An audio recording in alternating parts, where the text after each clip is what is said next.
Good morning. Thanks for joining, all of you. We will begin with a short test. You have registered, right? You can open your mobiles, take the test, then we will start. This is a small one to just check your aptitude for anthropology. Not a big one, about 15 questions. So you go to My Test, then you go to Prelim Test Series. So if you belong to such and such batch, etc., you may also shoot questions as I start discussing, presenting my talk. You can write your questions in the chat box, any kind of troubles that you are facing, any issues, any suggestions with the subject. Yeah. You can't find question paper, you will have to go to uh, uh, prelim test series. Okay, you'll have to go to prelim test series, and then in the test series tab you can see on the board, in the test series tab, anthropology aptitude quiz. Sudeep, did you get it? It will take about 40 seconds.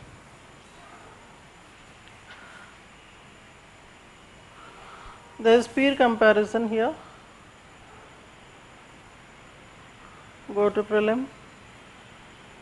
Here you can type anthropology aptitude test.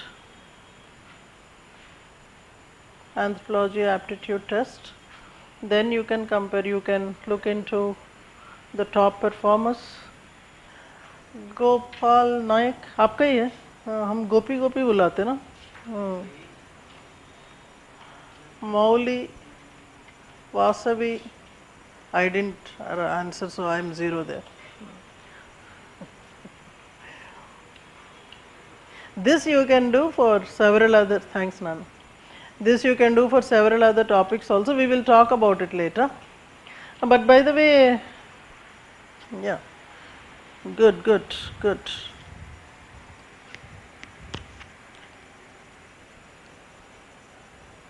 Anthropology's importance in preparation. Any other questions?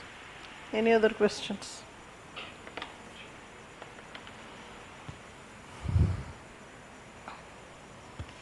So let me begin. So the agenda for the day is, we will try to talk about majorly what are your expectations. You might have many, but a few at least we will try to talk about where exactly how the subject can help you. That is number one. Second thing is, aptitude test you have already taken.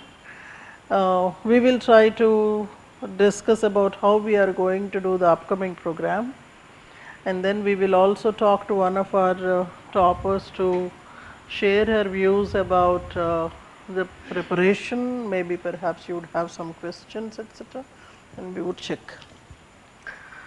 So basically we are here today to know primarily the essence of the subject. Even before I talk about the essence of the subject, as friends, a few of them, the same question is coming. Anthropology, how important it is. In fact, the question that you have asked,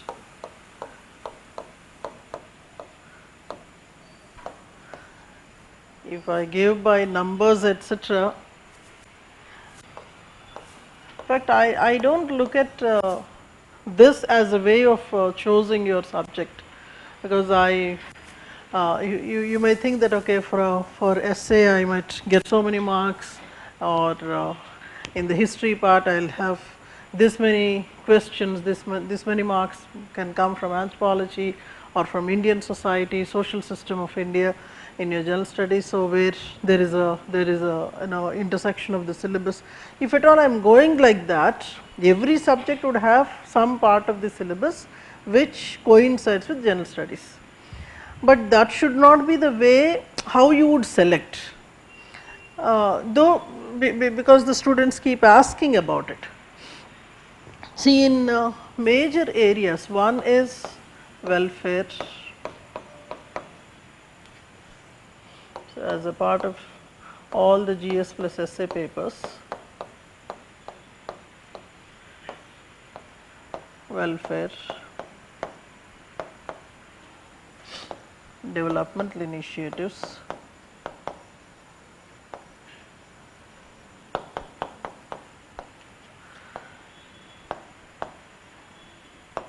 Indian society,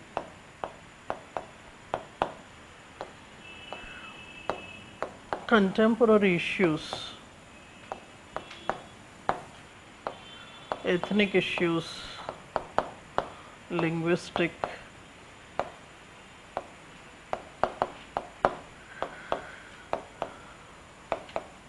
issues like nationalism, communalism kind of things, and also specifically in the essay paper, the kind of value based, ideology based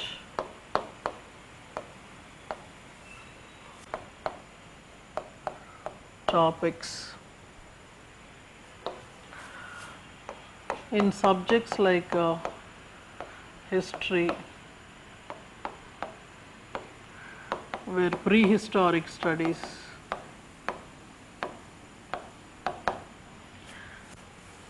and certain elements that you would see from technology point of view, but then largely these. In all this, what we see is not simply the content. The subject of anthropology helps in how to think, how to form opinions. That if at all this kind of assessment is made, I may say that somewhere about a intersection of about 550 to 600 marks of intersection will be there. But most important thing is how exactly to think, form opinions. That is what is going to change, whichever subject you are going to write. So, keeping that in view, let me tell you, keep writing your questions. I am seeing. Let me give you something like what exactly is the crux of the subject.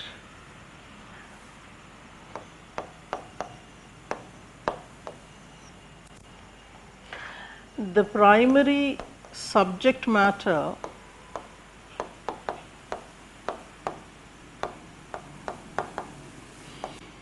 of anthropology is man, as in Homo sapiens.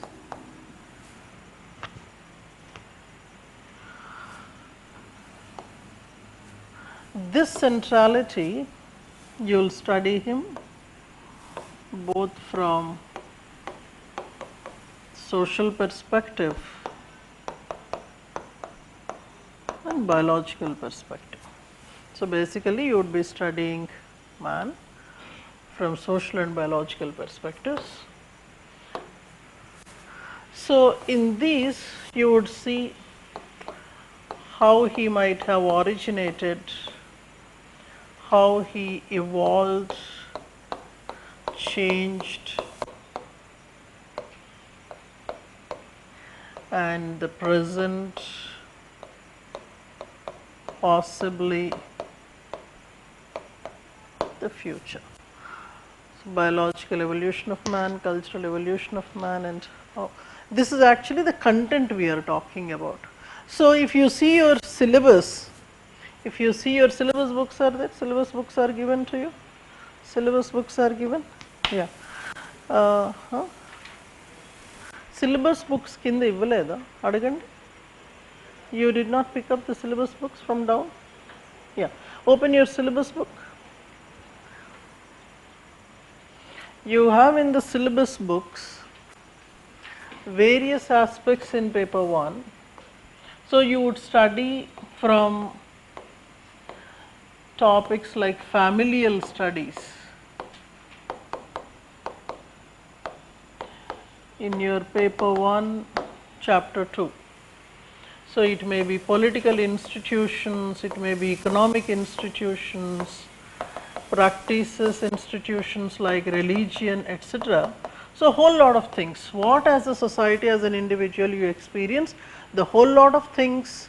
It's you. So you are going to see how all these systems. So this is all like how we grew up. When as children, when we grew up, we had questions. How man might have originated from.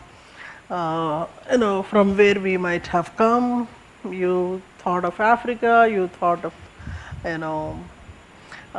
what might be the first place where iron might have got smelted, or from where family institution might have started. Is it that we are the only people who have families? Do other organisms also have? What is the kind of relationship in the process of evolution, etc. So this is one. Apart from that, we will also see this in biological aspects as well. Is it that we came from some other species? How exact is it that we are created or we evolved from somebody else? So basically the question is, who am I? The question is, who am I? From where I have come? What I have become? What is my past? What is my present? Where I am actually going? This is the question that we are trying to pose to every entity in our life, in our biology, in our culture and society. That forms the theme. This is anybody's curiosity. The reason why the subject is attractive is this answers your common questions. Okay, as I keep talking, I am not actually teaching anything. I am trying to answer your questions, whatever questions are there in your mind. Okay. So that is actually the crux. Now the subject actually tells you something else. This is the content I am speaking about. There may be methodology, how I should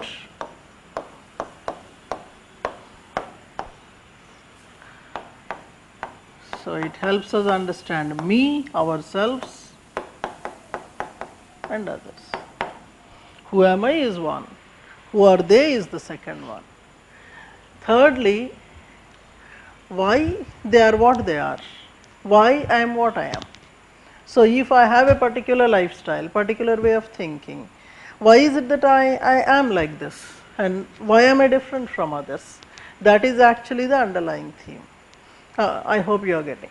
Now when I am trying to look at the others, when I am trying to study the others, now the subject is like, it helps you to think from their perspective, because that is the major difficulty, understanding them from their perspective, or trying to present yourself in a way that others may understand.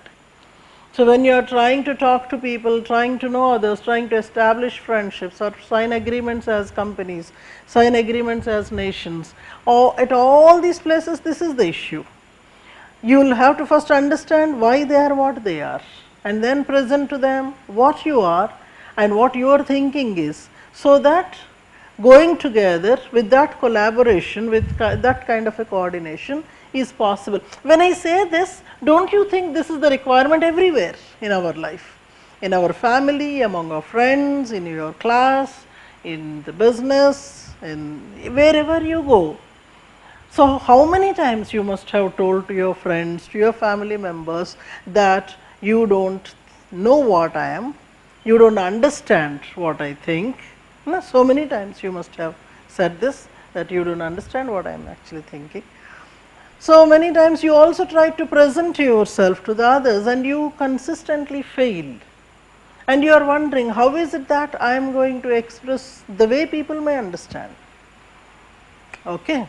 So, this is the whole lot of crux of the subject, where people try to visit the other cultures, other tribes, other caste groups, other religious groups, and that is the kind of relationship we try to establish so that we understand what they are up to.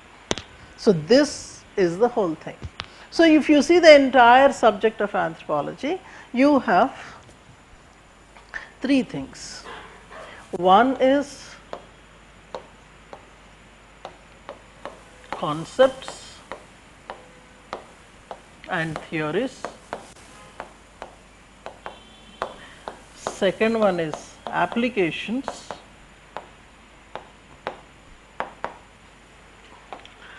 Third one is how these applications can be put to practice in a functional way, in a futuristic way. So, when I say this, what I mean is, what are the latest applications or latest topics that you should be studying. So, your subject deals with three things. One is the concept and theories. What are the applications of those theories? Third one is, what are the latest topics? Kiran Japan, why did you thought of picking up this subject? Came to Sinanna. Thanks Abba. How anthropology is. A syllabus chusinnara. You saw the syllabus before? So, in the syllabus, what made you think that, okay, I will consider this? Syllabus document syllabus document you went through? Okay. In the syllabus document, you must have found one or two topics that are interesting. Human evolution, biological, cultural, biological evolution. So, biological evolution, if the, what's your background? What's your background? A graduation? Electrical engineer. Akkada biological evolution ledu, but somehow you are drawn to biological evolution.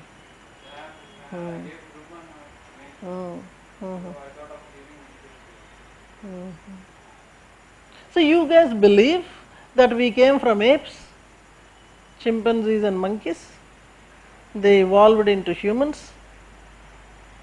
So, what is the belief? We were created by somebody like the humans. How did you come to that conclusion? Or was it only a belief? There are two things here. The whole lot of subject is dealing with evolution. We came from somewhere. There is some originating point, originating individual or originating species. So, biologically that species had evolved into. So, we use a term called organic evolution. As a part of organic evolution, one species evolved into the other. This is one thinking. Second thinking is, no, there is nothing like that. Somebody created us. This is the human, that is the monkey, this is the chimpanzee, this is buffalo, this is cow. So, somebody has created. There is nothing like evolution from one to the other. You are all there? What is your stand? Secret, huh? Secret stand. Huh? Go ahead. Okay. You believe in the God who created the human and others also, or human created the others? Others also. Everything is created by God. So, now there is a major issue. So, this actually becomes a philosophical debate in the mind, that see, you are saying in the subject that there was an evolution, some species became something else, whereas my faith says that no, it is not the evolution of that kind. God created them in their perfect form. Don't you think that is going to be a major issue? Keeping this aside, do you believe, do you also believe that, see, within the species, like there is a human, there is somebody else, as we are going from generation to generation, are there any kind of minor smaller changes that are occurring, or is there an evolution that is happening, like evolution in a biological sense, perfection of certain skills, or losing of certain skills, certain capabilities? Is that kind of an evolution happening? I really liked when you say that you believed in somebody like a creator. So, anthropology also discusses this, that the arguments of whether there was a creator. Thank you so much, Sudeep. Congratulations from my side. You buy a chocolate and have. Okay. So, the debate here is going to be within each species, especially for Homo sapiens. We are talking about Homo sapiens. Within Homo sapiens, what kind of evolutionary trends are there? And because the discipline largely talks about evolution, it tries to present to us what were the species through which gradually man must have evolved. And that is where there are people who are critical fundamentally at the idea of evolution itself. But then, because if you have chosen the subject, you will have to see. See, if you have to criticize somebody, you will have to know what their arguments are. So, if you want to criticize the subject, you will have to see what the subject offers. Okay. Something very beautiful about this subject is the kind of methodologies we use to study the human societies, or to understand the others. Maybe perhaps things like you have your syllabus document, check your syllabus document, chapter 8, paper 1. Go ahead, Soumya. You have the whole lot of research method, whichever social science you take up, or even the scientific disciplines, each subject has got its own research methods. Whether you do laboratory research or you go to the field and do it. So, if you are somebody who is conducting maybe the genetic studies, you try to do it in the laboratory. Collection of the data might be coming from the field, but actual analysis you are trying to do in the laboratory.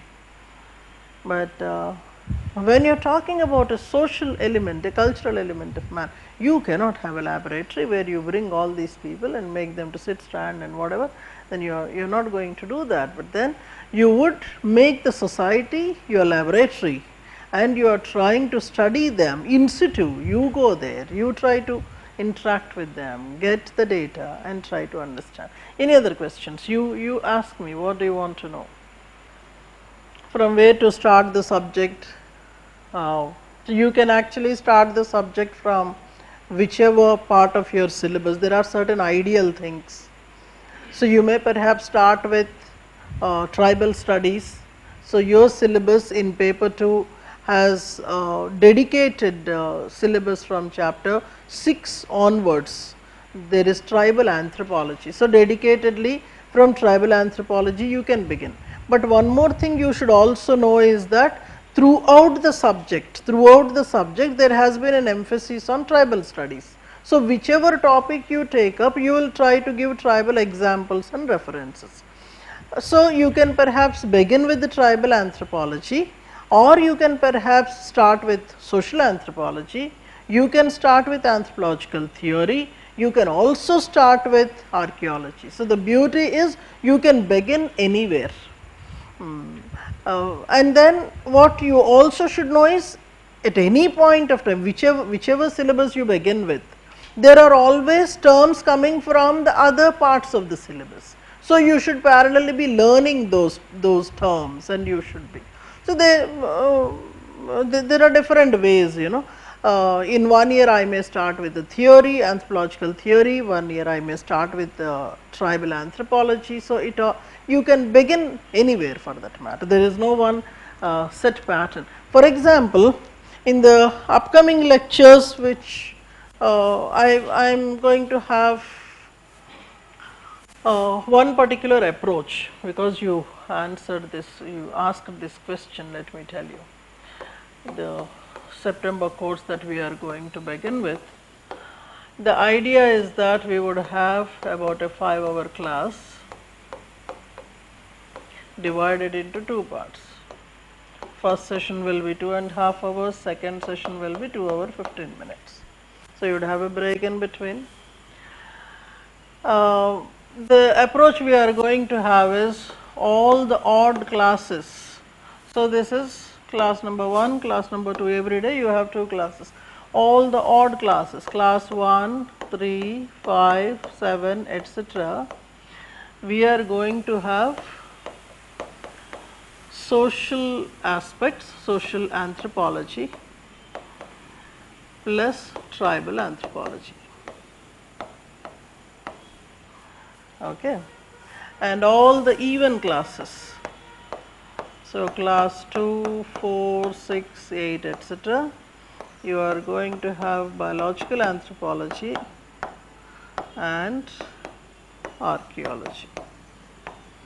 So every day you would have 2 sessions, so that parallelly you are doing 2 major subjects, and the idea is that you would have that satisfaction of doing several things simultaneously.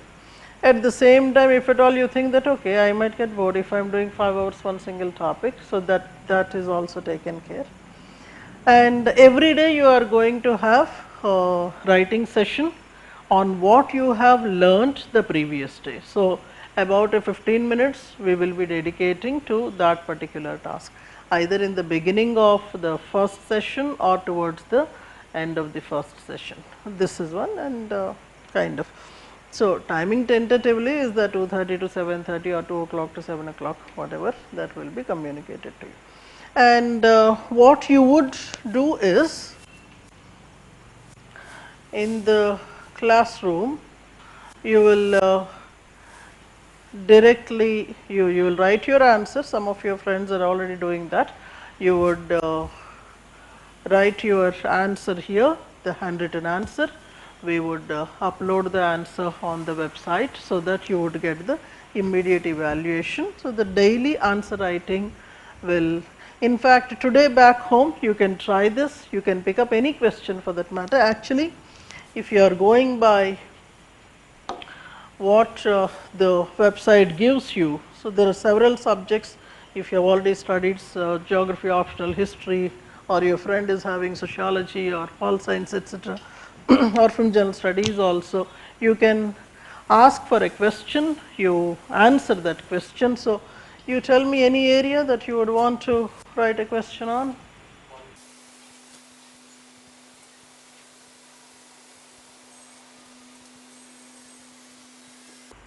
So if you would want to have much more closer kind of a question. So this is basically trained especially for UPSC. It's not like a random kind of a thing. So you can perhaps, yes, something. How can the directive principles of state policy be effectively utilized to address the contemporary challenges in social justice, economic inequalities in India, and what role do they play in shaping modern governance policies? You can so you would download you would write down the question. When you are uploading, it may ask you for how many marks you would want to write. Is it for 10 marks, 15 marks, or 20 marks? So your handwritten sheet, the PDF, you upload there, and then it will bring you to to generate a Word document, so that you know what spelling mistakes you have done. If you want, you can correct the spelling mistakes. Then you can resubmit, it would evaluate, it would give you marks, it would give you complete analysis of what exactly you have written, what you should have written, etc. This is something that is very beautiful. You will be doing this on a daily basis in the class.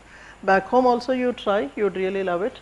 In fact, this whole product of Sosin AI is basically to make students do the entire study on the portal itself, on the website itself.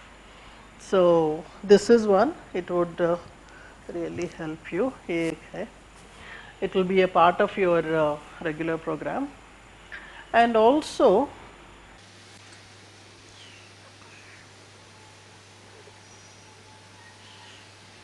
several of you were asking this particular topics which you think that you do not have right kind of a notes. You have some notes you studied, you wanted an upgradation on that particular thing. You can go to this particular tab. So you go to practice. In practice, you can go to Ask AI. Here, you go to the first one. You can actually ask any topic on which you would want to have a well laid out, constructively made material or answer for that matter. Anything that you are struggling with in the last few days, any answer that you wanted to generate, you tell me. We will help you out. Anything that is tricky, which you are finding it difficult.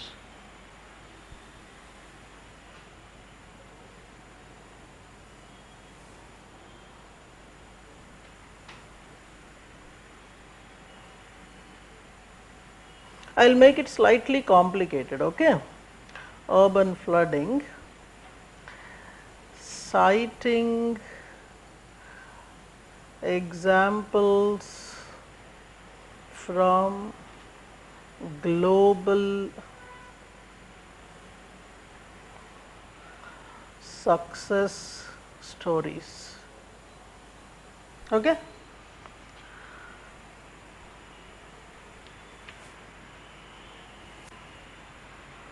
So what goes in behind this is the whole lot of work that we had been doing from years, and the answers that are written by the senior students, material that we constantly make. You can also prescribe within how many words you want that answer, so that you can directly take it to the exam. So it says, so what are the various success stories?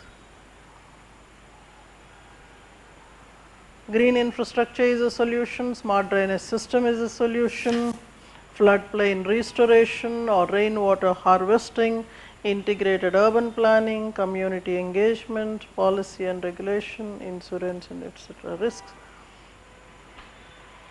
Happy? Try this, you'll love it. You need not actually go here and there. It is a one-stop solution. You can get very comprehensive things.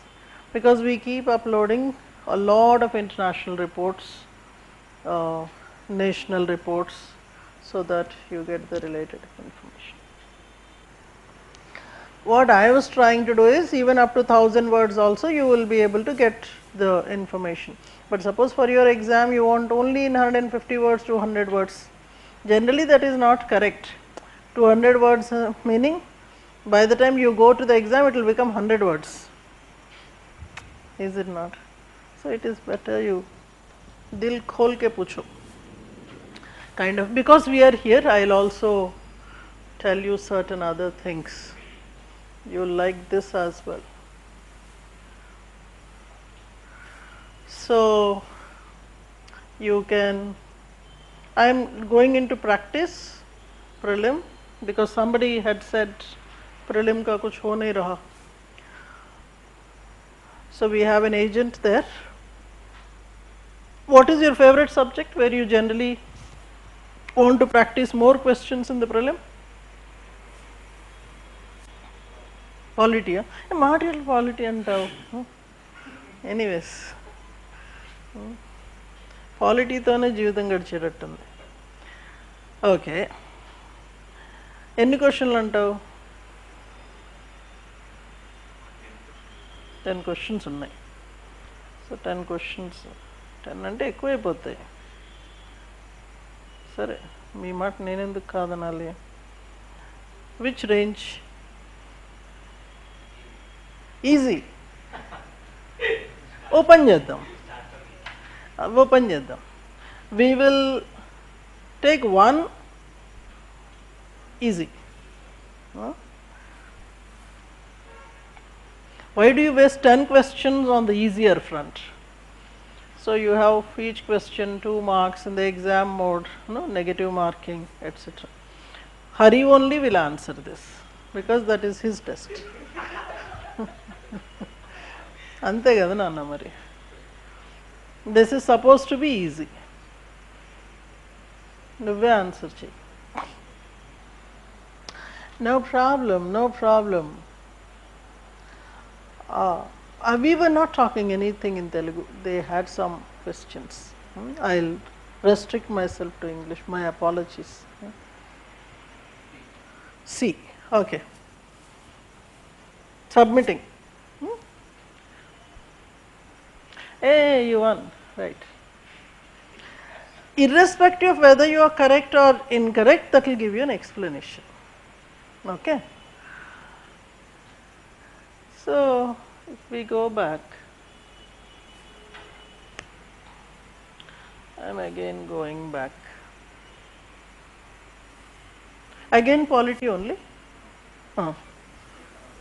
Economics. Like this, economic and social development. Level of difficulty? Moderate. Okay, moderate. Moderate. I thought you would begin with toughest questions, hard questions. This is moderate. Who will answer? Gopi?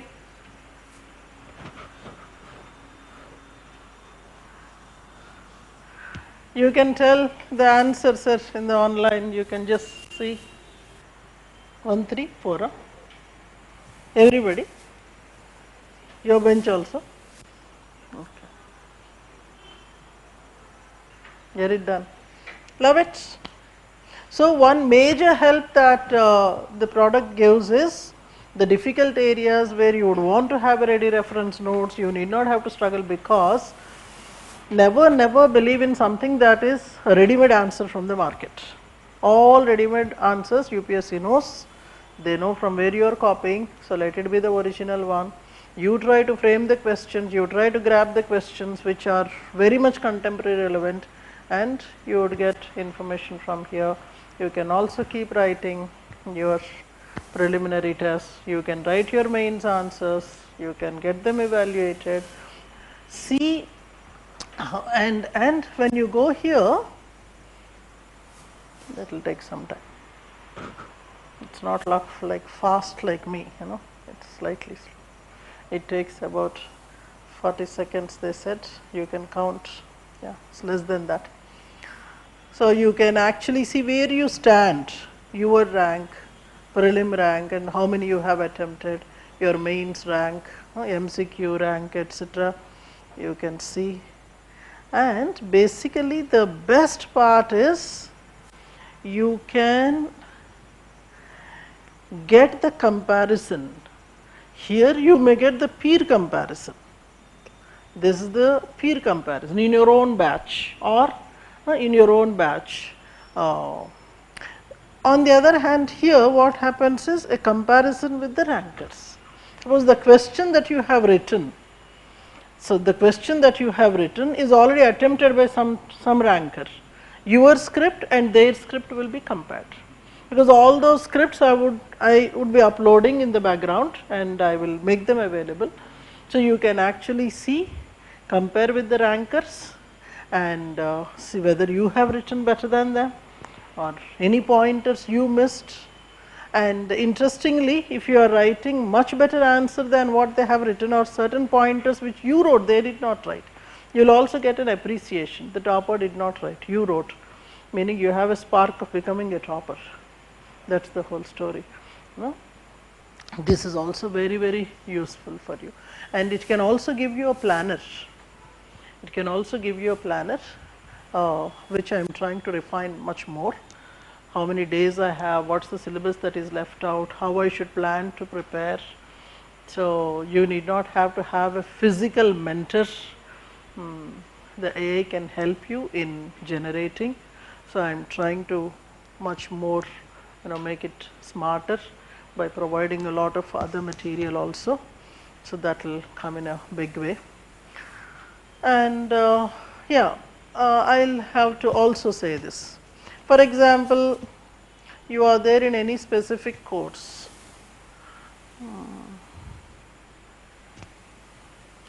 say you are there in one of the programs, okay. I go to this class.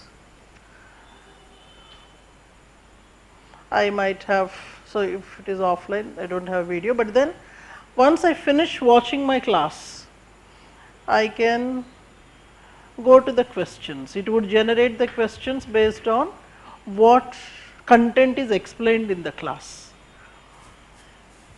So you need not have to keep asking the teacher, give me some questions, I will write. So once you finished watching the lecture or you have attended in the offline, back home you will be able to see the questions, irrespective of whether it is preliminary or main. MCQs would be generated so that your content can be tested. This is also very beautiful. So you can see this for general studies batches so that you can get the benefit. And yeah, I am also working on another very beautiful feature, that is your interview preparation, where robotic interviews will be there before you go for a mock interview with the physical human there. You would have the mock interview with the robotics so that your preparation can be smartened. Yeah, and for everybody, this is something which is very beautiful. This, you go to the news, you go to any particular day, in a very smart manner, synopsis, details are given on any specific topic. So here the topic is government goal is upliftment of so and so, whatever. So on social equity, what is the proposal of the government, analysis of the data, and see, it also gives you the document from where the topic is extracted, and then you will also be given one question there, mock question. You will be able to write the answer based on what is given, and immediately you can get it evaluated. This is one. And once you have finished reading that day's news, you can attempt a quiz, and again the same business here. Hari will do. What are the answer chesam pani ayipoddi. కొంచెం question ఇంకా refine అవ్వాలి. అది primary goal of governments welfare schemes. So you will have to read that article basically. From that article you will be able to answer this particular question. So ikkada mana ishtam pettukochu. All of them look to be, but then that's the theme actually. So news analysis. You will also have resources that we are trying to upload, several resources. Several books, we are trying to have e-books and all. E-books you can read, you need not have to have physical books. So from the next week onwards you will be able to see several articles being published there. Say for example, Space Mission of India, you will be able to read there, you will be able to answer questions right there. So that's how things are. I am also working on something very beautiful, that is, you need not have to worry about reading so many documents physically. I know we are making you lazy by this because ready-made answers are coming, that's making you lazy, but you anyway would do this. So why run here and there? We will make you use them here. Yes, thank you. So it will be like, what is more beneficial for you? Listening to a talk helps you better, or reading the documents helps you better? So while listening you will write? No. I presume you will write, for example. So there is a document of about 400 pages. That's a huge task now. I might get an abridged version. Abridged version is 30-40 pages. That is also difficult for me to read. Now what I am right now working on is, we are giving so many articles from these articles, 10 articles are there. I want a summary from here.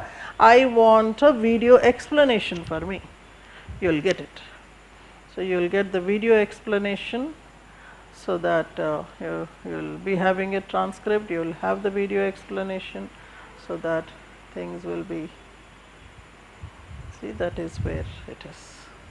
So 26th I am going to begin. The idea is that we will have the jolly good 5 hours of time in between tea time, not sponsored by me though. So the idea is that you would have 2 major areas to work with. Paper 1, I mean in class 1 you would have the social segments, class 2 you will have biology segments or archaeology segments. So parallelly you will be able to do in a quicker way, along with daily answer writing, and along with that you would have weekly tests also.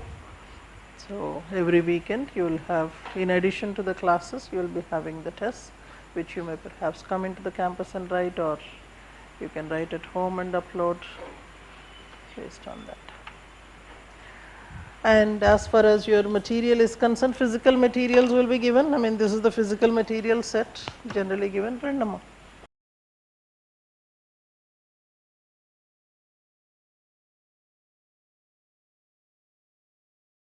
Sorry. Good afternoon, everyone. Good afternoon. I am Ananya Priya. I am UPSC 22. What do I say? I qualified UPSC 22. I am in Indian Postal Service right now, posted as Senior Superintendent of Post Offices in Amaravati, Maharashtra. I am here today. It's a really pleasant experience to be back here into the academy after so many years. It feels very nostalgic and also refreshing to see you all, new people, and also addressing the doubts of people online. So I want you to ask me questions, whatever you want to know, and then I'll tell you about the new features that the academy has come up with. So on to you guys now. No doubts on your preparation, any tips, anything? You're all preparing well? Huh? Okay, ఇప్పుడే మొదలు పెట్టారు preparation. Okay. Have you blended the standard books like Ember and Ember besides Sosin notes? Okay, how did I blend? So basically what I did was I wanted each topic to be very comprehensive. So what I did was every topic I read whatever it's related in the Ember and Ember, and then ma'am's notes, classroom notes, and the article she gave, and then I refer to the textbook to whatever the missing points were. So I made a comprehensive notes of my own. So you need to make a notes combining the Ember, ma'am's notes, and the textbooks also. So that's how you need to prepare. So మీకు ఒక ఆన్సర్లో ఏమేమి కావాలి you know from the beginning, no? So intro, body, conclusion, which are the scholars that you need to quote and what are the features that you need to write. So you need to take your own points from those and make your own notes. So that's how you combine the notes. I'm not able to clear prelims, good with main scoring around 100 to 110 in GS. Prelims though a major hurdle. Okay. So you want me to tell about prelims? I think prelims is a very different ball game nowadays. It's mostly to filter you guys. So it's rather than the data, it's more of the application. So you need to do more of test series. Don't score lots of books. Read the standard books only. Stick to the standard books and standard concepts. So if you're clear in the concepts, I think that's the main thing that you can focus on. And then try to practice as many as questions you can on the same topic.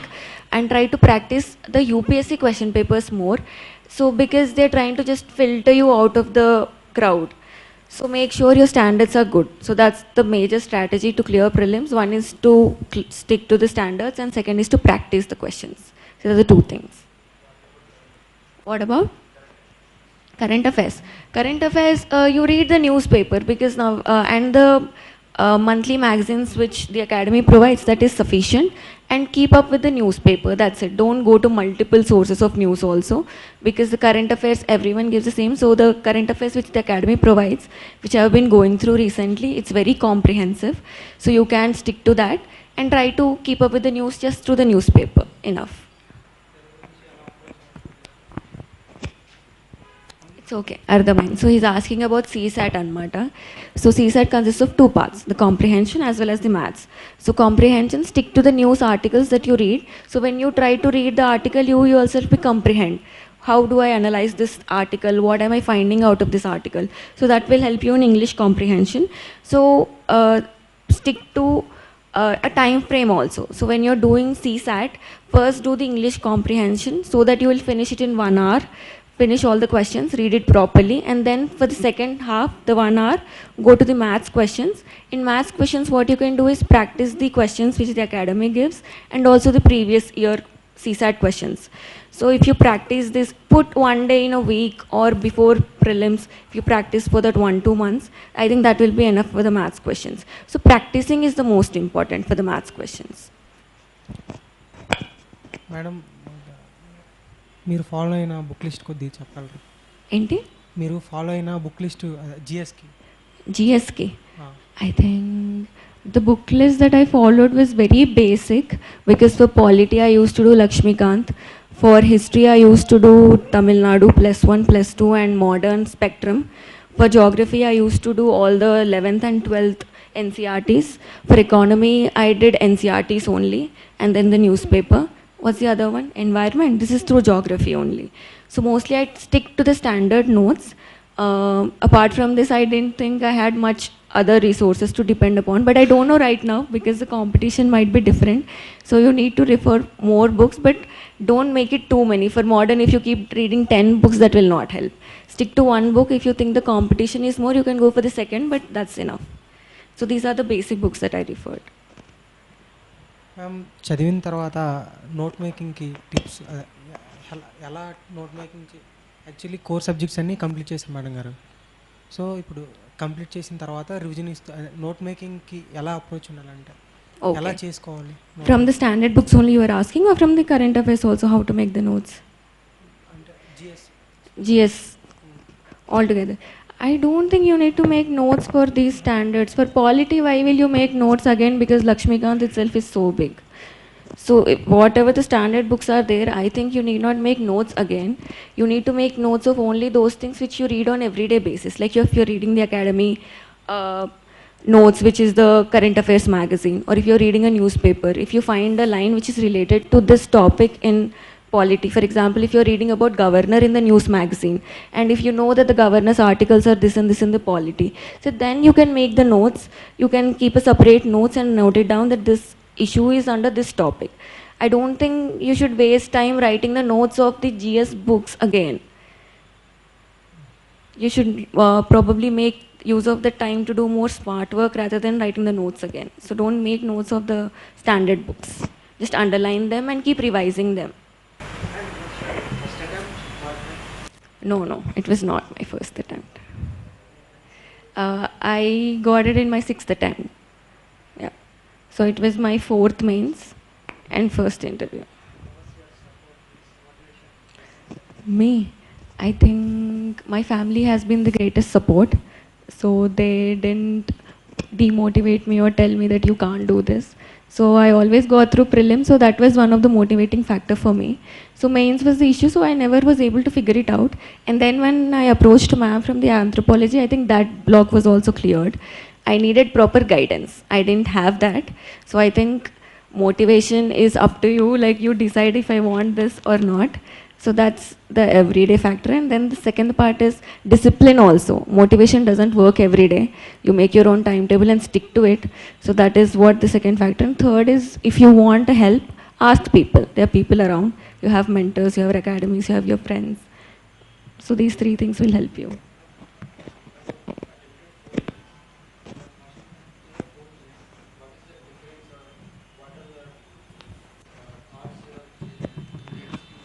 Okay, so I think that's the good question, because that helped me a lot. During my first 1-2 mains, I focused more on GS. optional, I didn't understand much. I was not able to write good answers also. So GS I focused, and GS was also very basic. Like if they ask me the characteristics of a caste system, I would just note it down, just what are the characteristics in a very basic idea. But I think for the last mains which I qualified, I made many changes to my optional as well as GS.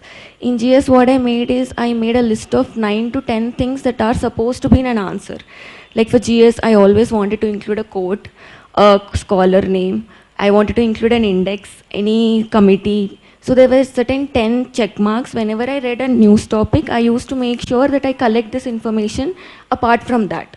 So in GS answers, I tried to practice with these 10 things.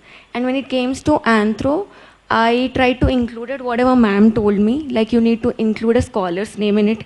You need to have a dynamic aspect also. Like if he's asking about Neanderthal, you need to write also about the current happenings about him. So what the research is going on. Even at the conclusion part, you need to have at least 1 to 2 scholars included in it. And apart from what he's asked, you need to also give your own analysis at the end.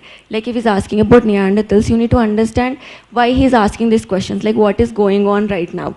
So these are the 3 things you can do in Anthro. And in GS, I told you 10 things, like index, committee, scholar, some other country which is doing it. So whatever are the other extra addition, I did it. So that helped me qualify mains that year. Criticism, or is it okay to write criticism for every question? In the optional? Yes. It depends on the time you have. I think you can write it in a holistic point, you should include it. It's not like you need to avoid it completely. So if, for example, if you talk about the same, I just saw the question. So what are the characteristic features of a caste systems as said by Gure?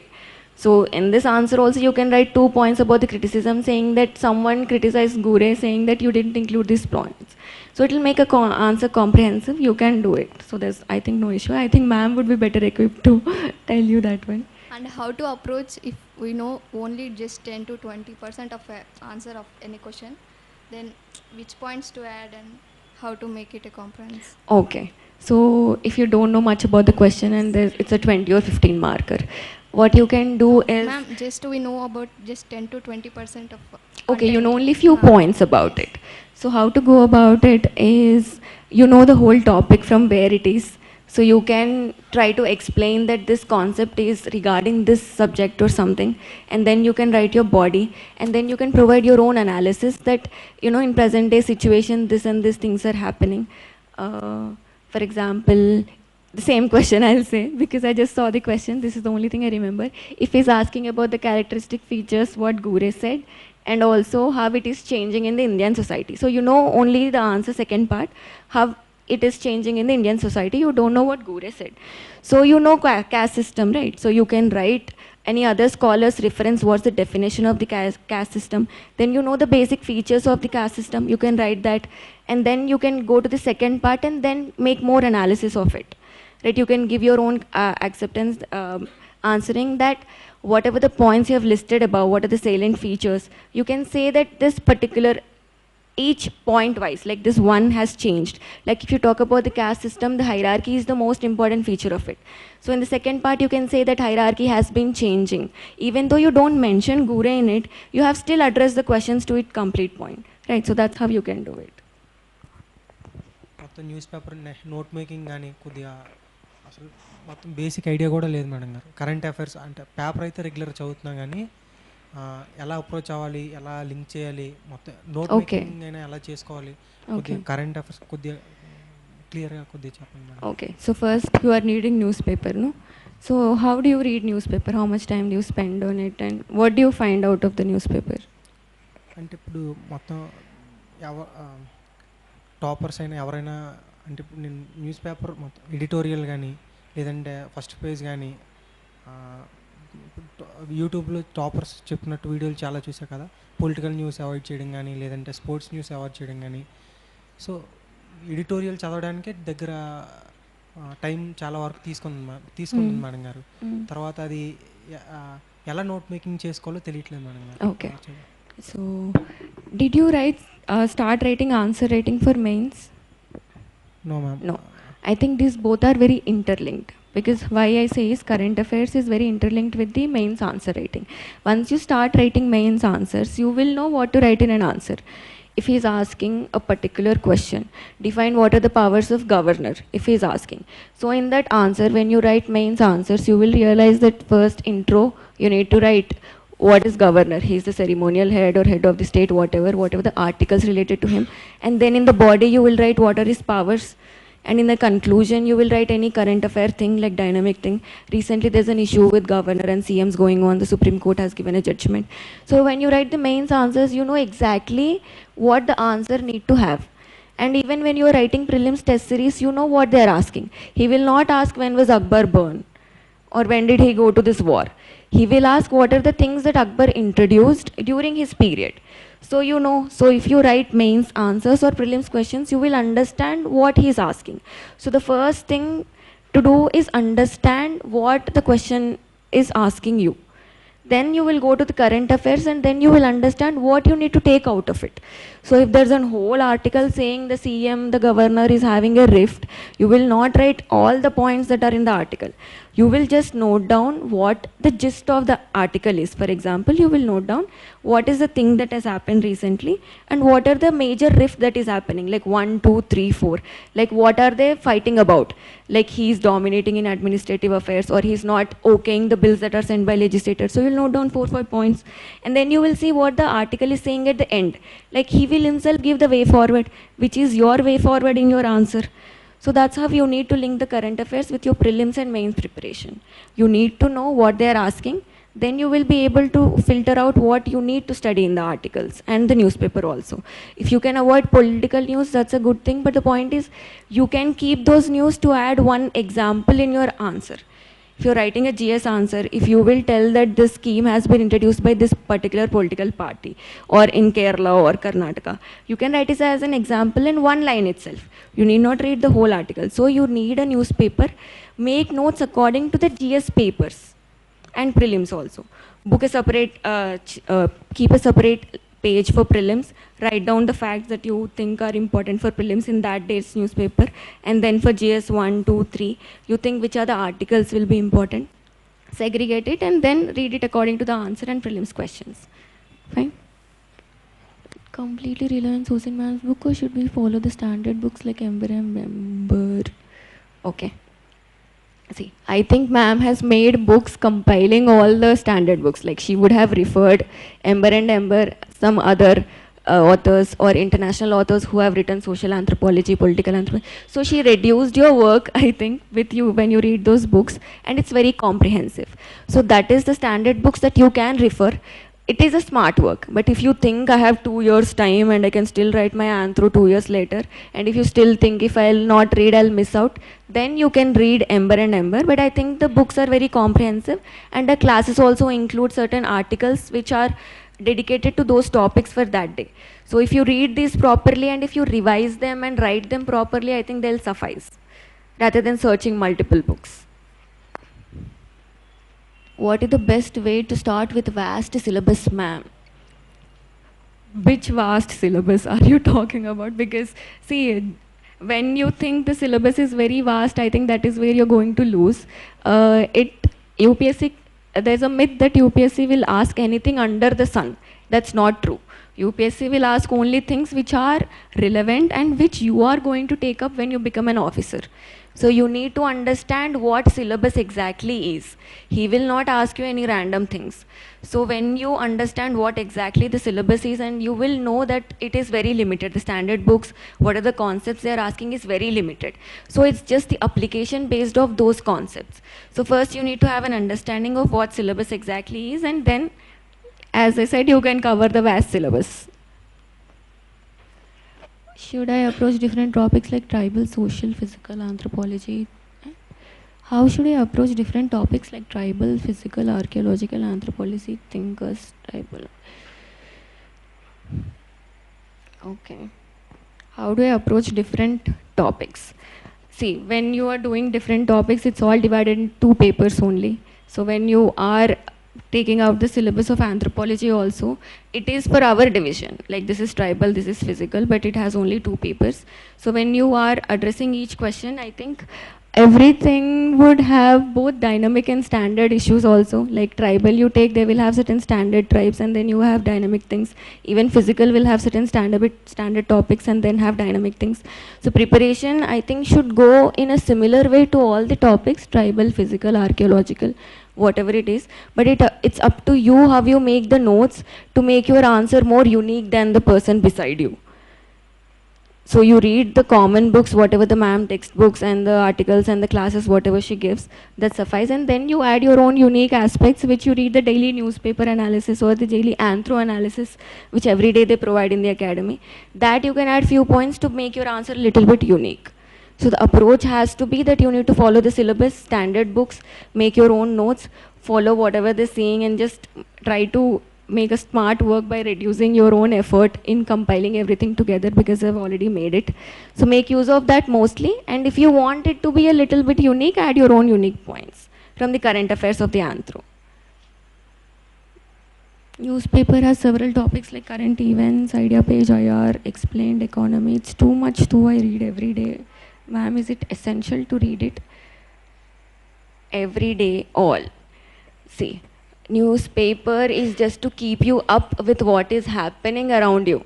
So if you say I will not read for 1-2 days, it can be, it would be okay, but you need to know what is happening around you. No, it is not like you will sit with newspaper for 2-3 hours. I think maximum you can spend on newspaper is half an hour or to 40 minutes. So initially, if you're taking 2 hours, it is that you are trying to understand what the newspaper is trying to encompass.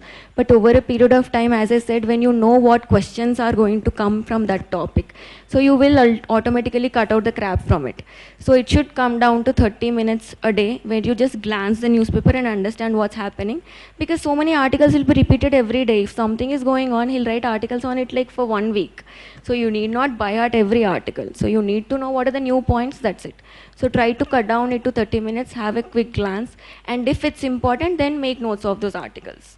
Because already they give you analysis of the newspapers in the monthly magazines that they provide you. So don't double the work. History, Tamil Nadu NCERT is enough, or should I read any other books? See, history, if you want, you can read history PhD books also, but that's not how the UPSC preparation goes. Stick to one standard book. I stuck to Tamil Nadu books, or you can stick to NCERTs also.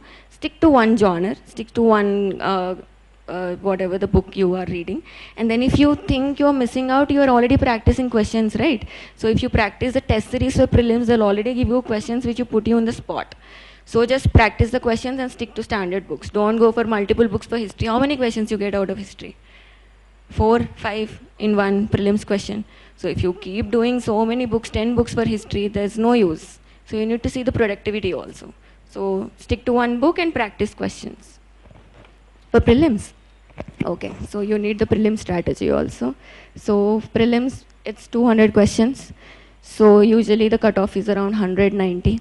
So what I used to do is, my strategy was like, I used to divide it into 3 phases. First phase, I would attempt all the questions that I know 100%, which would come down to it depended based upon the difficulty of the question paper that year. If the question paper was very easy in the first phase, if I would do 40 questions, I know 40 are for sure right. 40 into 2, 80. So I need only 10 or 20 marks to qualify. So I would be very careful in the second phase to do only those questions which I know 2 options, the answer might be between 2 options. So I would make my answers would be around 60 to 70 only. I would only attempt 60 to 70 questions, so that 40 I know for sure, 30 I would go with the grace. But if the question paper is very hard, which is getting it nowadays, so you need to go around 90 to 95 questions, where in first phase you will attempt few questions like 20 which you know for sure. Second phase you will attempt those questions which you know answers between 2 or 3 options. Then in the third phase, even if you didn't reach till 80 questions or 90 questions, attempt those questions which you think my gut feeling says right.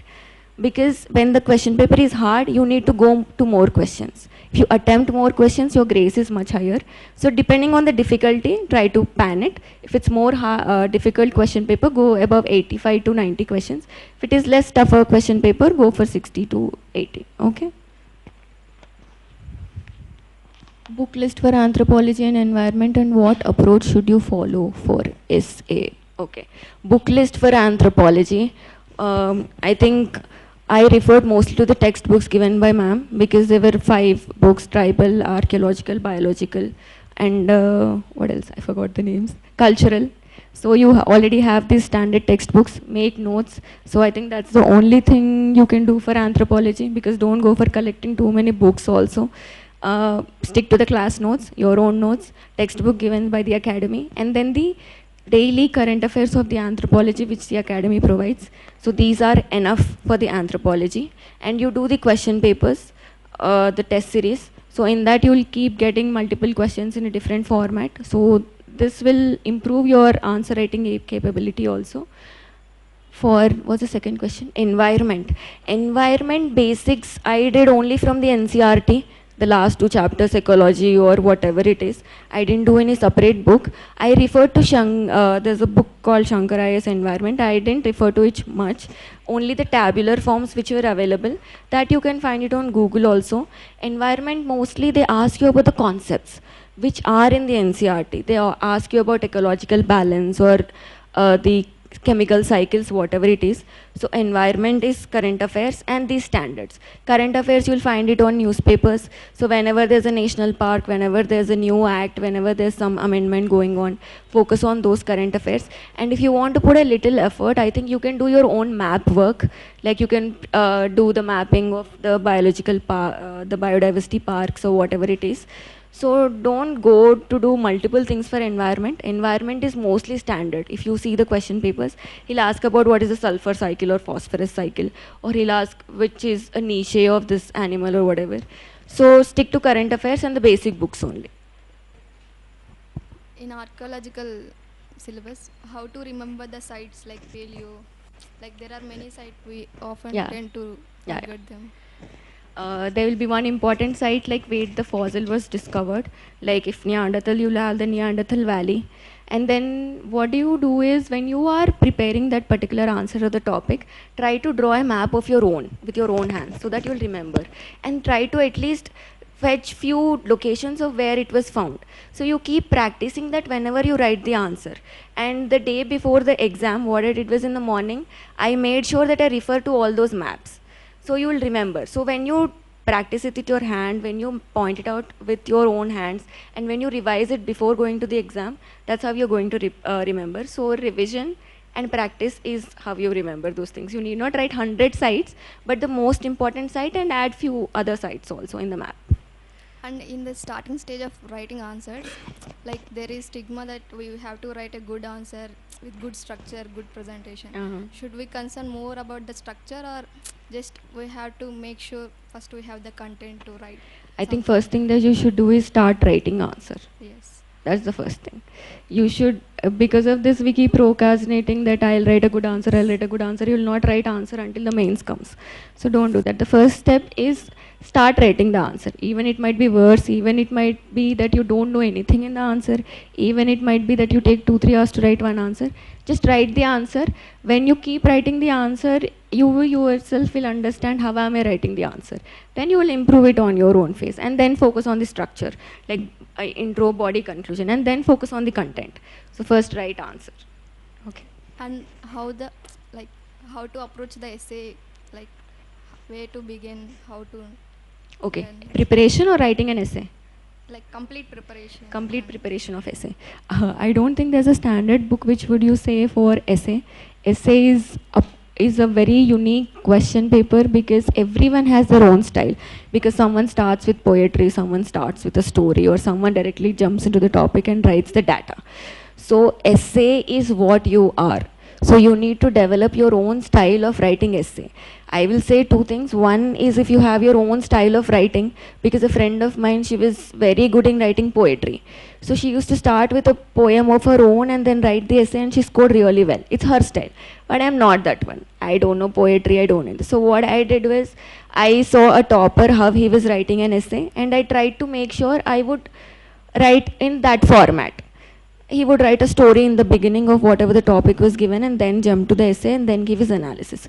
So you understand what is your power in the essay. Are you able to write your own unique essay, or are you trying to make a standard essay which everyone writes? So if you think you are writing a standard essay which everyone writes, for that you need to face lots of competition, right? For that you need to gain all the points that are in the newspaper, which will help you get more marks, at least 1.5 mark than your peer.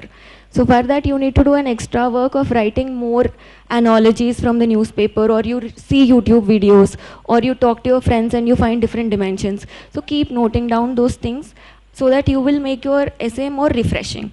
And essays are going to be very different for every person. Even if you both write in same format, you will still write different examples. So for that you need to read more books, newspaper, talk to people. That's how it's a natural flow. So try to maintain that, but stick to a structure. So prepare your own structure before only, and then stick to the examples. Okay.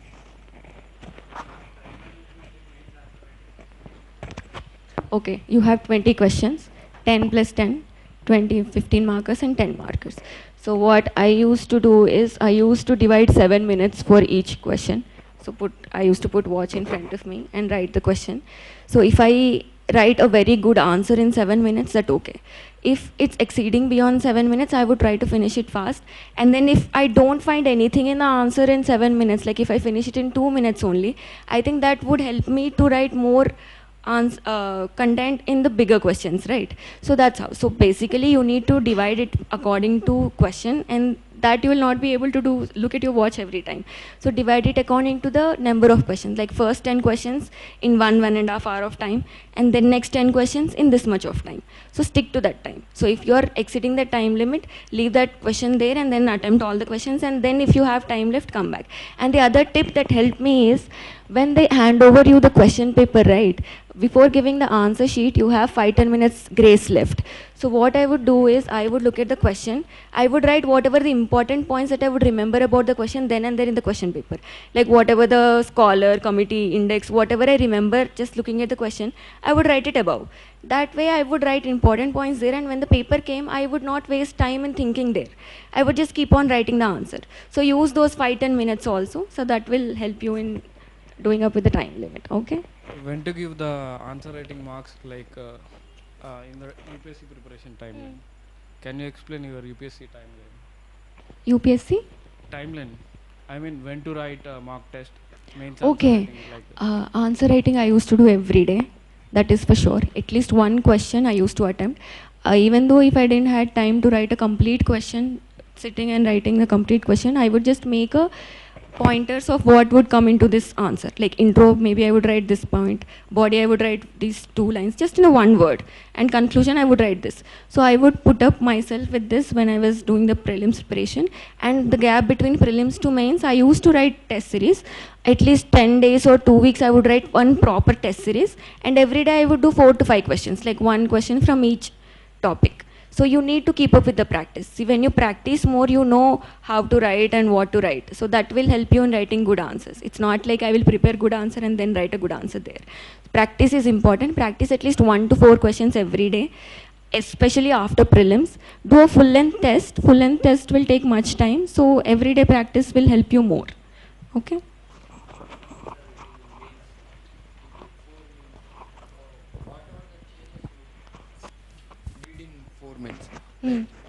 Pointers like a paragraphs or else any changes? Okay. I didn't make difference between pointers and paragraph questions because it depends on the question. Adi no munde decide you can't go that I will write in pointers. So depending on the questions you need to write if it's a pointer or paragraph. That's not an issue. That is what I told, no. Whenever I prepared a topic, I tried to make sure that I include extra additional things into it. Like if a particular economic scholar is saying something in the economy, I would note it down, and if I am reading a topic, I would make sure that I write this there. So revision is something that made the whole difference. One is collecting extra points, index, committee, scholar, map, figure, fact, proverb, whatever it is for the topic. Second is revising it multiple times. I will not read new information every time I am preparing the topic. I will revise that 10 points 10 times. So these 2 things, and the third thing I told, no, like answer writing practice every day. Even though I don't write the full answer, I will try to make a gist out of it. So practice, revision, information. Okay.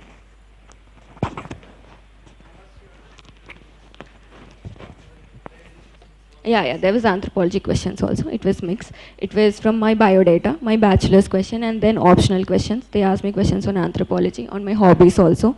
So for me, what happened was, it was mostly from my biodata only, and it panned around optional, my bachelor's degree and my hobbies.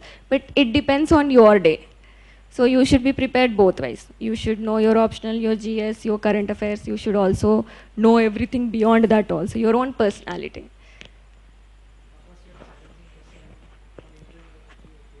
Interview? No, they didn't ask me any dicey questions. They just asked me factual questions. Like they asked me, give us the evolutionary line of. They specifically asked me about Neanderthals. And in my bachelor's degree, they asked me, why did you do that bachelor's degree and how did it help? And did you practice before coming to the UPSC preparation? Regarding my hobby, they asked me, why do you like that thing? That's it. There was no dicey questions, but usually people encounter dicey questions. So it's how you are as a personality, they'll try to see. That's also okay, because they still will ask questions, why don't you have a hobby? So then you can direct them towards it, like I have no time. So then you can take into whatever direction you want to take and then answer that way. So you need not worry about writing or not writing anything. Preparation టైంలో మీ డేని ఎలా plan చేసుకునేవారు? Next ఎలాంటి mistakes, అంటే ఇప్పుడు మేము ఇప్పుడిప్పుడే కదా స్టార్ట్ చేసాం, ఎలాంటి మిస్టేక్స్ మేము అవాయిడ్ చేయాలని మీ అంటే కొద్దిగా ఏమైనా గైడ్ చేయాలనుకుంటే అలాంటి okay mistakes. I think I made many mistakes. That's why it took me so many attempts. Worst is I never had someone to guide me in the initial days how to go about the preparation. So I saw mostly YouTube or whatever the toppers did, and they tried to emulate. So then over a period of I learned that what my strengths are and what my weaknesses are and how I should move towards it. So understand what you are good at and what you're not good at. So then focus on those things. Second thing is I gave continuous attempts, like one after the other, pre-mains. So I think I should have taken a gap. It's not for everyone, it's not universal. I'm saying you should understand your own preparation mode. Third thing is I focused on GS rather than optional. Optional you should focus a lot, because optional or essay are those two things which will fetch you more marks and which will give you the rank.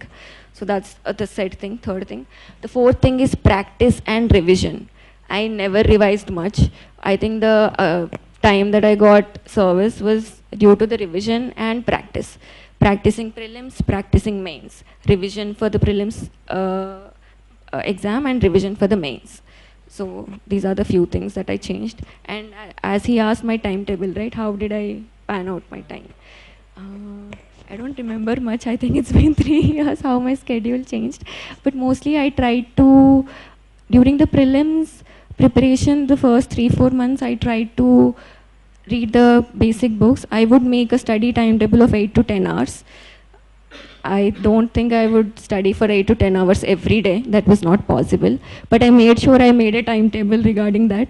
So I put 2 hours for each subject, and I did that. And I put specific time for the test series also. On weekdays, I would do the test series, and on Saturday, Sunday, I would revise. Whatever the tests I did, I would put in front of me and see where I went wrong, revise it. Even the GS subjects also I would revise. So Saturday, Sunday was for revision. The other 5 days was for learning and practice. So this I did. Even for the mains, I did the same things. The thing that helped me was I made notes for GS also for each topic. So I used to revise from those notes. And anthropology, I made notes while ma'am was teaching the class. So I used to revise that multiple times. So practicing the 5 days and revision for the 2 days. This was the basic schedule. So మీరు madam ఇచ్చిన book list plus hand outs next ఈ follow అయ్యి క్లాస్లో చెప్పిన notes కూడా follow అయ్యి మీ ఓన్గా మళ్ళీ మొత్తం చదివి ఒక నోట్స్ చేసుకున్నారు? లేదు. What I did was, when ma'am was saying the classes, I wrote a notes. And then after that class ended, you will get a particular article related to that class in that class only, no? She'll hand out a paper or some other article, and you have textbook also. Yes. So after that class, what I would do is I would read the textbook. Ma'am would already give all the information. If there's 1-2 points which I think needs to be added from that books of anthropology here, I would write down there only by sticky notes. And even the article, I would write few points. I would use sticky notes rather than making the notes elaborately again. So class notes and then sticky notes for all the extra matters that I find from the textbook or the article that was given. That's it. Okay. I think I tried to balance because that's how we asked, no? Ki initial preparation time I used to focus completely on preparation only, not meet people, not go out, not have my own life. Preparation was the only life. But then I think the last attempt I realized was I need to have my life even if I don't get through UPSC.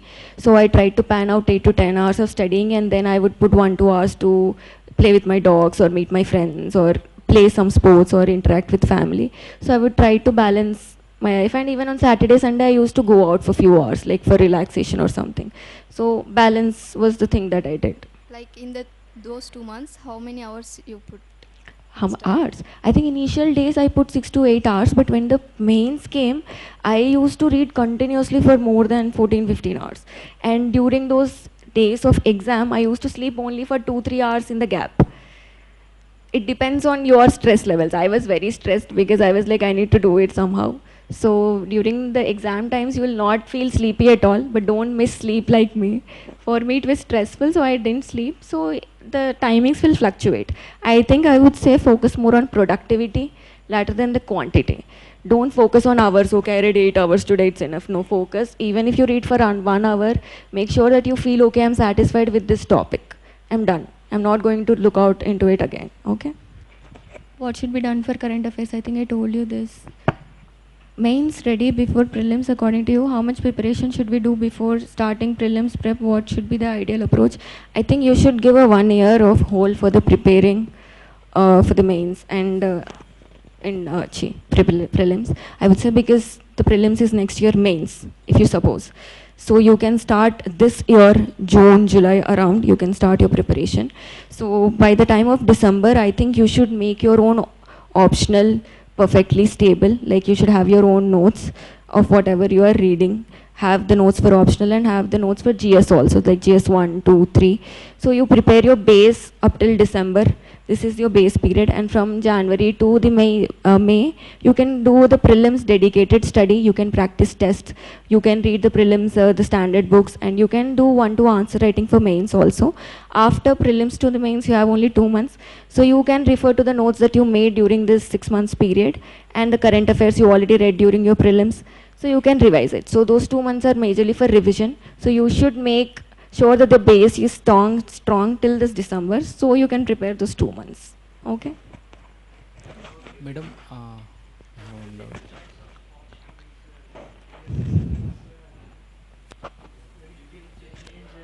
Yeah, I could have, but I am an old school person. I believed if I took one, I will stick by that. And I knew that the optional was not the problem. My approach towards the optional was problem because I didn't have guidance earlier. But when I got the guidance right, I think I aced the optional. So that was the point. So it's not about optional. I think it's about you making the decision of sticking with it. Okay? answer writing perspective, so common introduction, common conclusion. So will that work out, ma'am? Like how you have written? You cannot write common introduction and conclusion because GS paper you will have 2 history questions, 2 society questions. How will you write a common introduction to all? No, it's not like that, madam. Based on topic, sociology or economy, we will get some particular topics. On that we can prepare pre-preparation like. Yeah, you can do that. common. You can pre-prepare your introductions, conclusions and go if you know for sure this answer is going to come, because even I did It's that. like topics. Yes, relevant for the topics, yes. trending. If you go to the Indian history or the world history, you know if the American Revolution is going to come, you can prepare the intro for it and go. You can write it, you can remember it, you can write it, that's not a problem. And that will be useful. Like Yes. getting It will reduce your effort. No, so that is part of smart work only. But I'm saying if there are same questions and if you write same intro for every question, that's And not the going same to doubt, ma'am, suffice. GS paper 1 or anything, we will get some similar questions from paper 1 or paper 2. True. How to handle or write. Like We have to education and that you're talking Yeah, yeah. society aspects which are both in paper 1 and paper 2. We will get similar questions. Yes, you get similar questions, but they are different papers and Yeah, corrected how by different to- people. How to approach is what you're asking. The standard topic you prepare is the same thing. Yeah. But as I said, you need to do the value addition, and the question he'll ask is also not directly give me the features of this one. He will link to some current affairs and ask. So you addressing what is written in the question is the main part. And then even after that, if you find both the answers are same, you can still make a difference in writing your own analysis in part of conclusion. When you write in the conclusion as part of GS paper 1, you can relate it to the paper 1 aspects. Like you can say it's related to history or society, or you can relate it to geography and say this is how this aspect has to change. But when you write GS 2, you can relate it to polity. You can say how this dynamics are changing in the political situation. I think this is how we can pan out. So your conclusion will be remembered by the paper corrector. So that's where you can make the difference. Okay.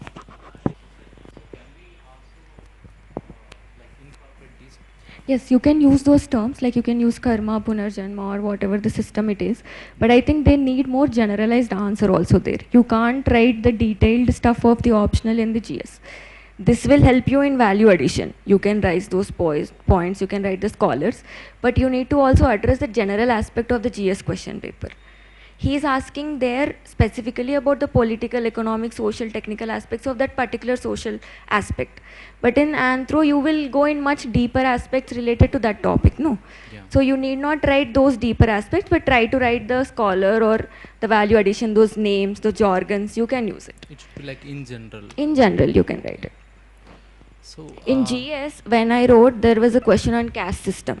Okay. So you can start the caste definition from the Anthro, you can quote an author, write the definition, write the points, but you should not write whatever is written in the Anthropology. It will waste your time over there. No? So you can do that.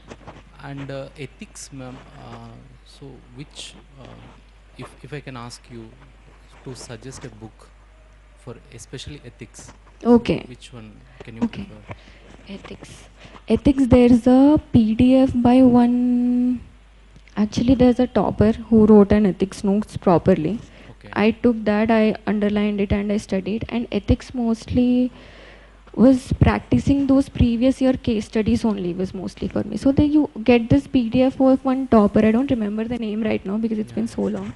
I read from that notes and I underlined those and made definition. Ethics mostly what I did was, you take the syllabus paper, each topic, I used to search on Google the definition. If he's asking what is integrity, okay, I would search what integrity is, write the definition, and when I read the newspaper, I'll find the news, right, that this person took this much funds or scam, whatever. I would write the example.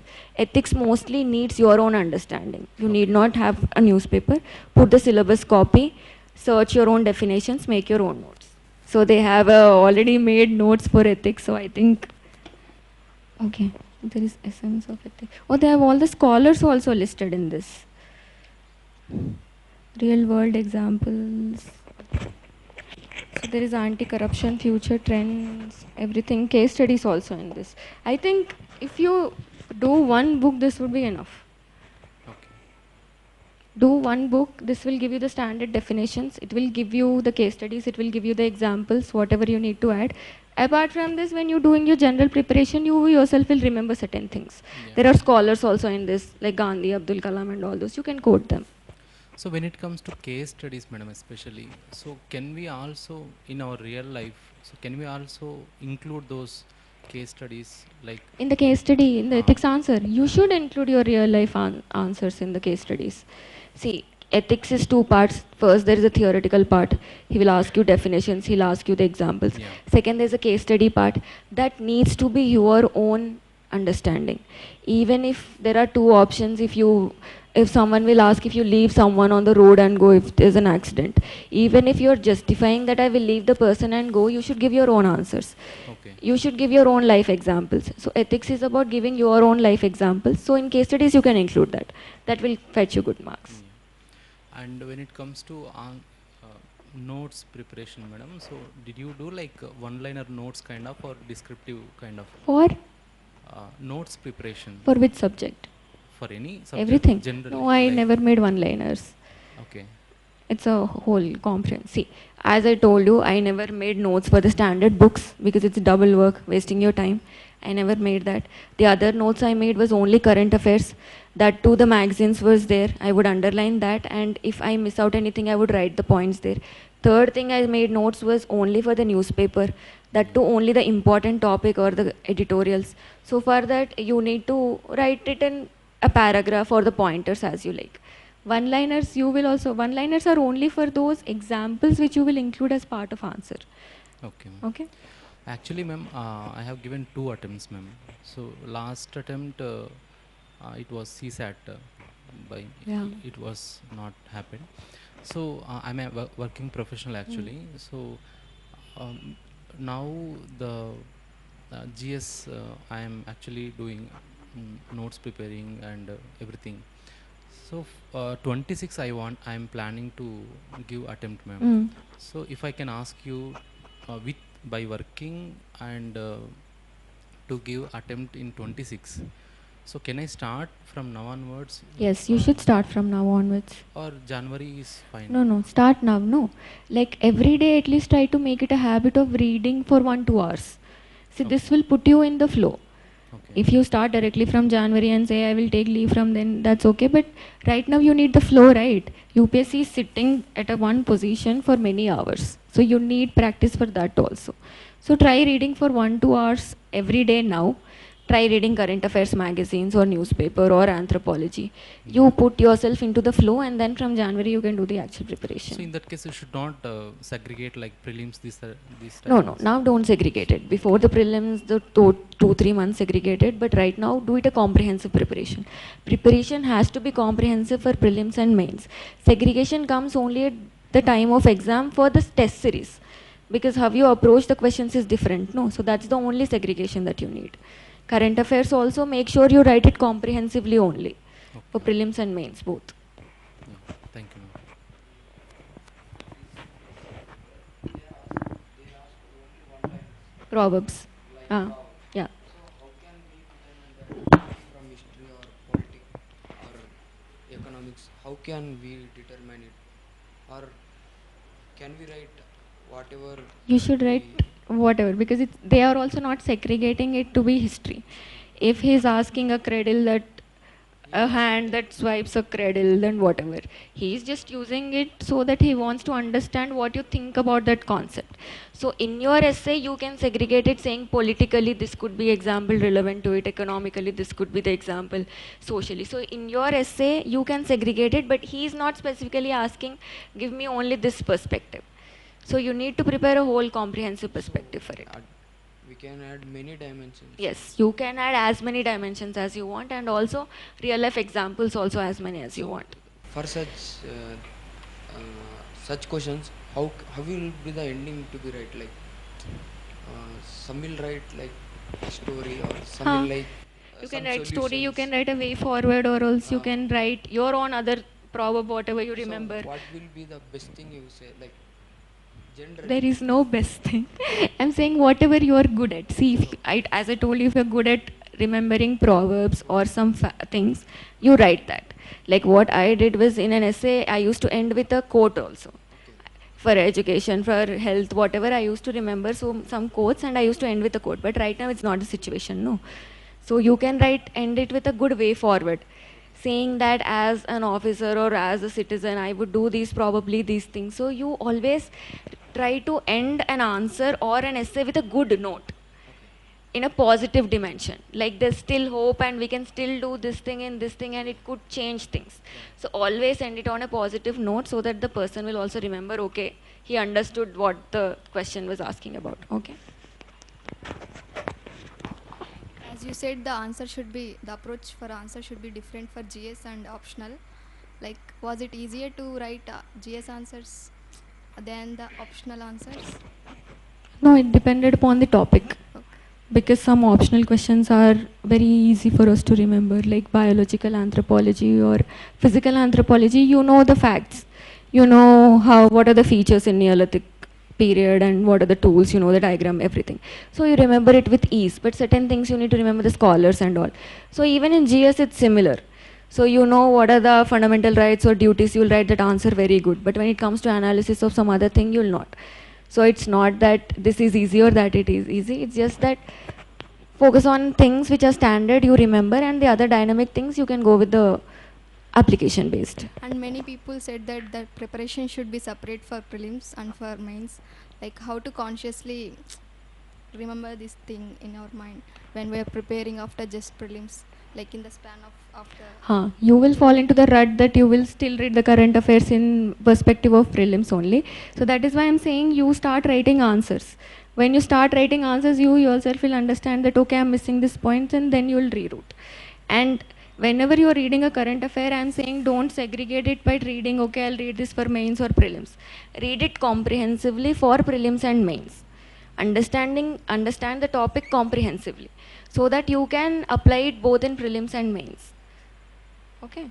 And generally how to spend time like in the after prelims in these 6 months, what should prepare, and after from January to Okay, that is what I said. No, try to prepare the GS and optional right now. Make your optional very strong because that is what is going to help you score. So in this 6 months, spend your time on optional, on the notes, on the textbooks, whatever it is, and try to grasp as much as you can in these 6 months. Have the notes properly so that you need not make it again and again. And after prelims, you just need to revise whatever you have studied here. So prepare a base here. So this is essential for GS and optional both.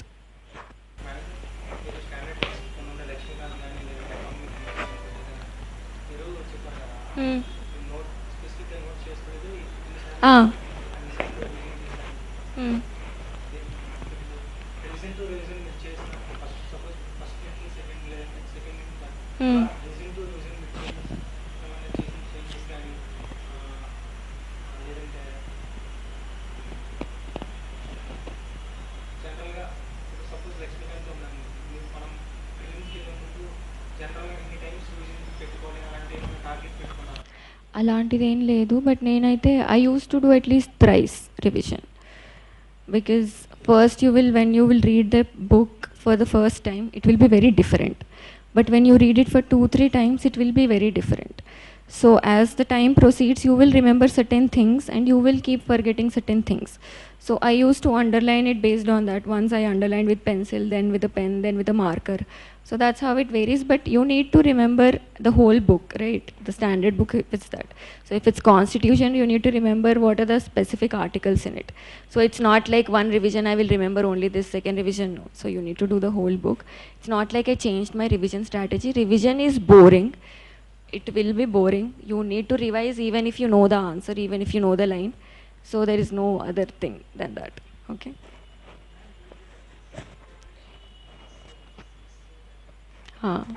I think optional was I took help of ma'am. The other I used to stay at home only.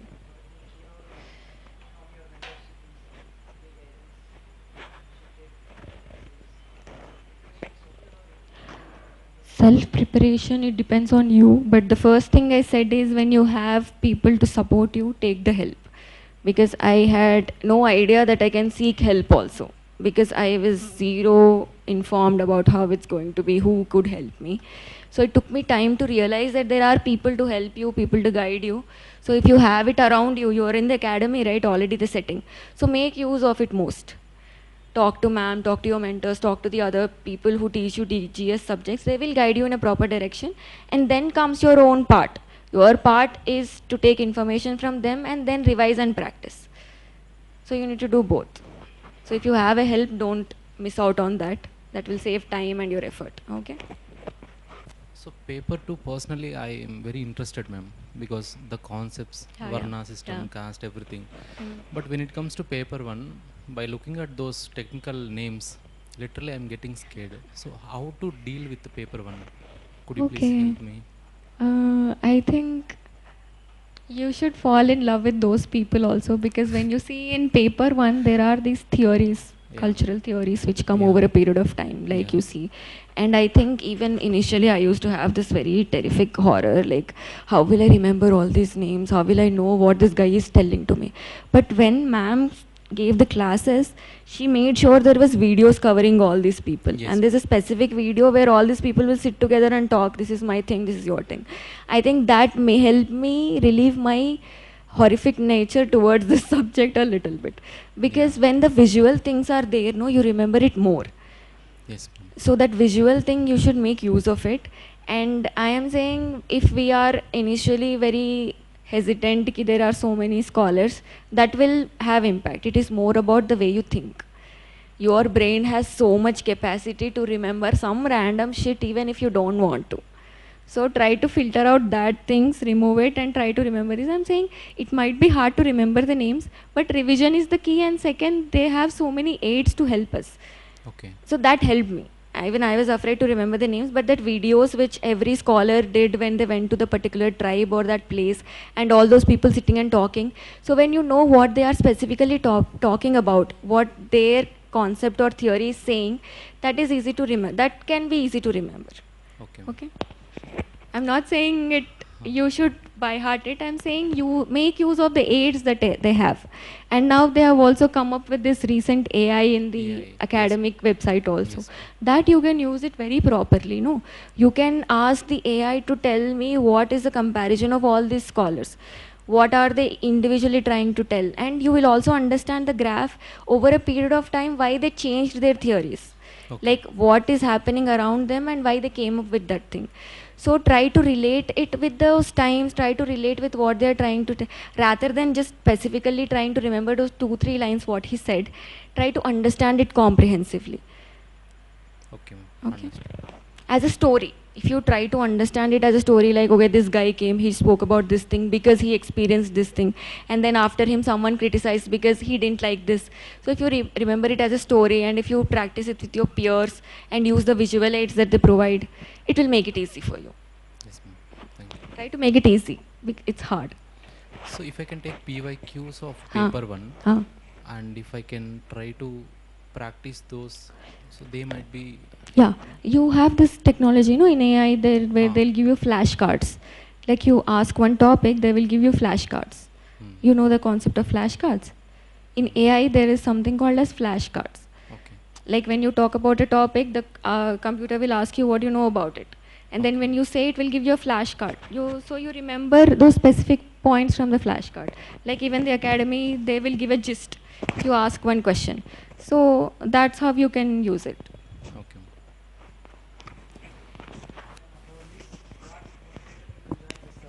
Huh?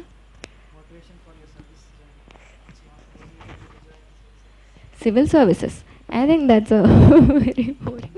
No, initially I think my mother worked for the society. She was a lawyer and she worked with the collectors and SPs. So I used to meet them often, and I used to understand that the arena was very big to serve the people. So since I always thought I should do something my own part, so that motivated me coming into the civil service. And after writing the attempts, the second factor was, okay, I need to prove myself to me.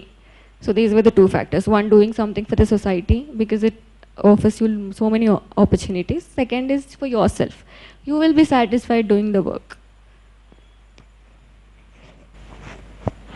Madam గారు మీరు చాలా time spend చేశారు కదా madam. And ఇప్పుడు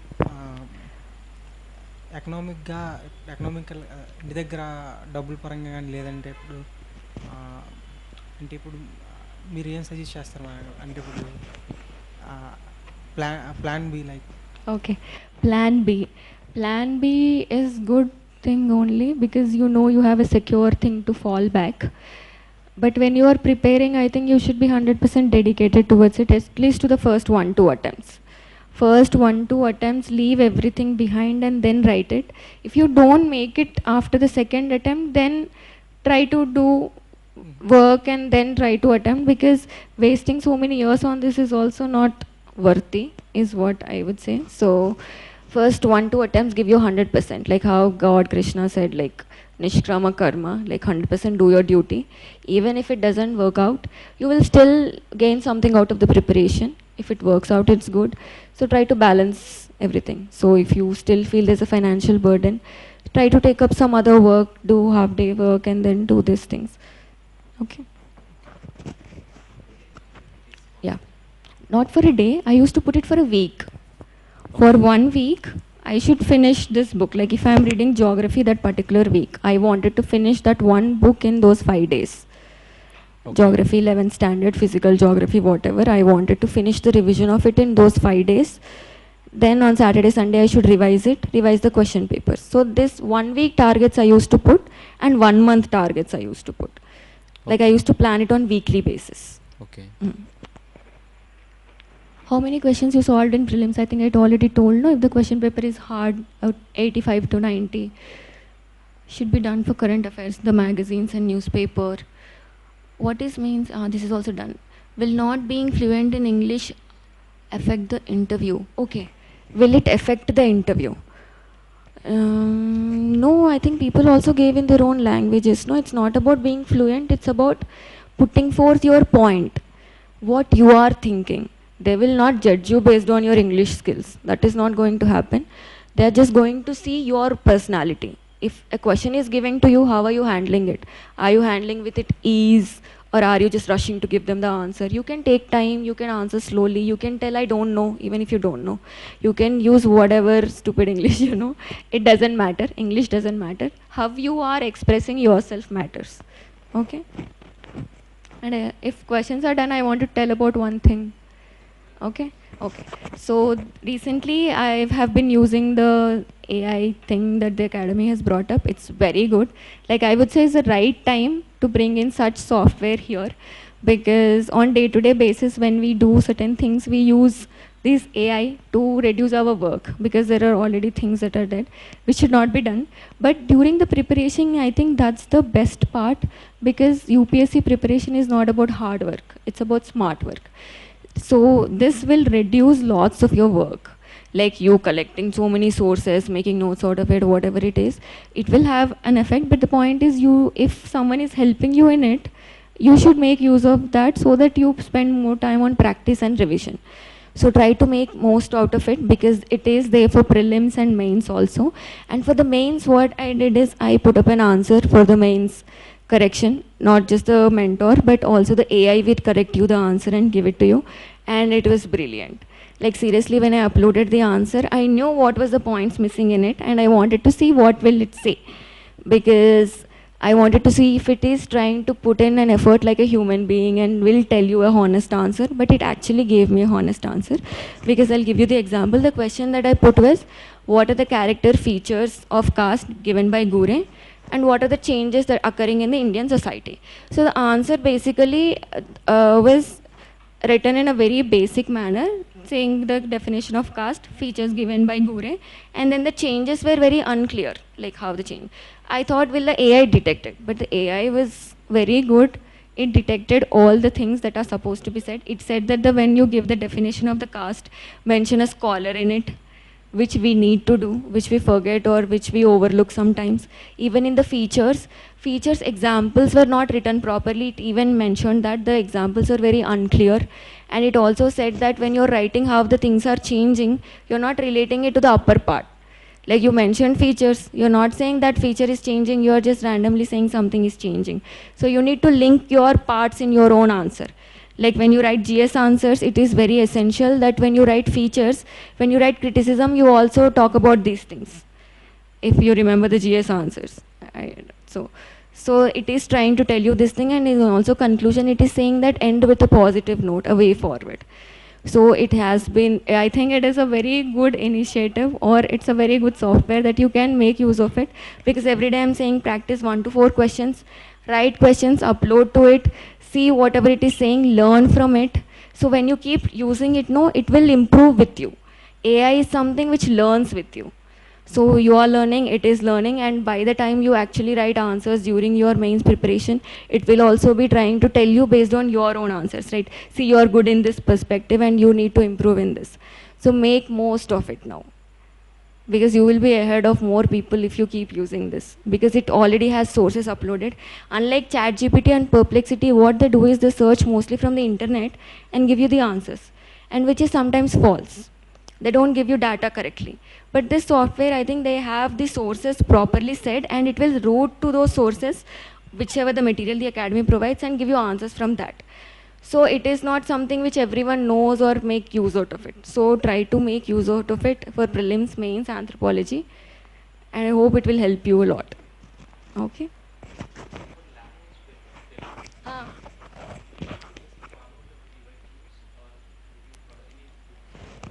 Honestly, I didn't do anything. I went to the exam. That's it. I read the Telugu newspaper that day. I just saw how Telugu is written, like because we study Telugu only in school, no? After that we don't. So I read the Telugu newspaper for that day. I went there. You have essay, you have certain sentences which you need to write from Telugu to English, English to Telugu, and certain opposite words and meanings. Telugu, if you are good at speaking Telugu, I think you'll write, but you'll have little spelling mistakes which you say. So that if you want, you can practice, but there is nothing needed. They're just qualifying papers, no? CSAT, they're wantedly doing it. CSAT, they're wantedly doing it to filter out people. So that has been the issue, true. And there's no time. Haan. Haan. But the marks percentage I'm saying is much more, because the Telugu question paper I think is for 200 marks and the qualifying mark is 75 or something. If you write a good essay, see, you prepare essay in English already. Just translate it into Telugu and write. Just make sure you don't have spelling mistakes. You will score good marks, no? Correct jese wala. I have no.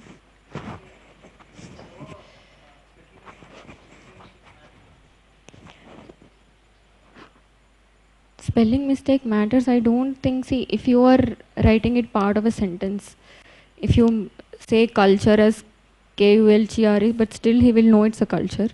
I think focus more on content, because you still have the issue. Content is important. If you make sense in that sentence, I think that will not be an issue. Thank you all. All the best, everyone.